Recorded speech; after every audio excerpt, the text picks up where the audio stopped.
ಇದ್ದಾರೆ, ಸಂತೋಷವಾಗಿ ಆನಂದವಾಗಿ ಪ್ರೀತಿಯಿಂದ ಯಾರು ಕೊಡ್ತಾರಲ್ಲ ಅವ್ರ ಮೇಲೆ ಏನಿರ್ತದ, ದೇವ್ರಿಗೂ ಪ್ರೀತಿ ಇರ್ತದ. ಸೊ ನಿಮ್ ಫ್ರೆಂಡ್ಸ್ಗಾಗಲಿ, ನಿಮ್ ತಂದೆ ತಾಯಿಗಳಿಗಾಗಲಿ, ಮಕ್ಕಳಿಗಾಗಲಿ ಏನಾದ್ರೂ ಗಿಫ್ಟ್ಗಳು ಹೆಂಗ್ ಕೊಡ್ತೇವೆ?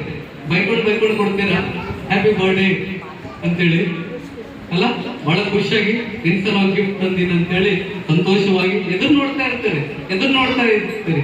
ಸೊ ಈ ಕಾಣಿಕೆ ಹಬ್ಬಕ್ಕೆ ಯಾರು ಎದುರು ನೋಡ್ತಾರಲ್ಲ, ಈ ಕಾಣಿಕೆ ಹಬ್ಬಕ್ಕೆ ನನ್ ಕನಿಷ್ಠ ಅಂತಂದ್ರೆ 1 ಮಂತ್ ಇಂದ ನಾನು ರೆಡಿ ಆಗ್ತಾ ಇದ್ದೀನಿ. ದೇವ್ರೆ, ಇವಾಗೆಲ್ಲ ಕಾಯಿಪಲ್ಲೆ ರೆಡಿಗಳು ಜಾಸ್ತಿ ಆಗ್ಯಾವ, ಟೊಮೊಟೊ 120 kg, ದೇವ್ರೆ ನಾನು ಹೆಂಗ್ ಥ್ಯಾಂಕ್ಸ್ ಆಫ್ರಿಂಗ್ ಮಾಡಪ್ಪ, ಕಾಯಿನ ಎಲ್ಲ ಕೆಟ್ಟು ಕೊಟ್ಬಿಟ್ಟ, ನನ್ ರೇಟ್ ಆಗ್ಯಾವ ಅಂತೇಳಿ ಯಾವ್ದು ಕಟ್ ಮಾಡಬಾರ್ದು ಅಂತೇಳಿ ಬೆಳಿಗ್ಗೆ 3 o'clock ಮಾಮ ನಾವು ಹೋಗಿ ಕಾಯಿಪಲ್ಲೆಗಳು ತಂದು ನಿದ್ದೆ ಮಾಡಿಲ್ಲ. ಇವತ್ತು ಆಕ್ಚುಲಿ ನಾವು 3 ಗಂಟೆಗೆ ಎದ್ದು ಎಲ್ಲ